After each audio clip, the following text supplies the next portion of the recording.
2 terapie intensive nelle ali laterali, un corpo centrale dove possono essere ricoverati pazienti in condizioni meno gravi e un ospedale vero e proprio, quello che sta sorgendo nel piazzale antistante a quello Covid di Schiavonia, donato alla regione del Veneto dallo Stato del Qatar. E quello che vedete alle mie spalle sarà un ospedale vero e proprio, con tanto di mensa e spogliatoi per il personale sanitario. Se l'emergenza, soprattutto per i pazienti più gravi, sta rientrando in queste ore, nessuno dimentica il dramma vissuto in questi 2 mesi. Una volta passata questa emergenza sarà smontato, riposto in un capannone e sarà sempre a disposizione del sistema della protezione civile, quindi in qualsiasi emergenza in Veneto o fuori dal Veneto sarà a disposizione.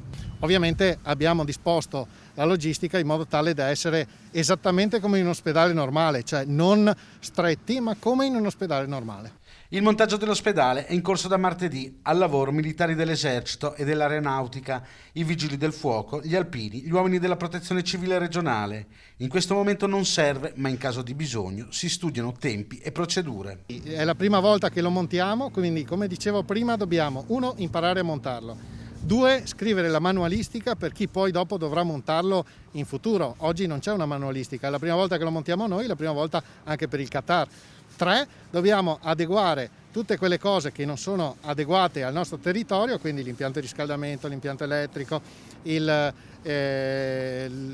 tutto quello che va adattato alla nostra realtà e alle nostre normative. Nelle terapie intensive perfettamente attrezzate potranno essere ricoverati 24 pazienti, 150 invece saranno quelli nell'area meno critica. Ovviamente lo lasciamo qui fino a quest'autunno perché se è vero quello che ci dicono i massimi esperti dell'OMS, se dovesse esserci un altro picco abbiamo ulteriori posti letto a disposizione per eventuali pazienti, speriamo che non serva, però insomma lo lasciamo qui fino a quest'autunno.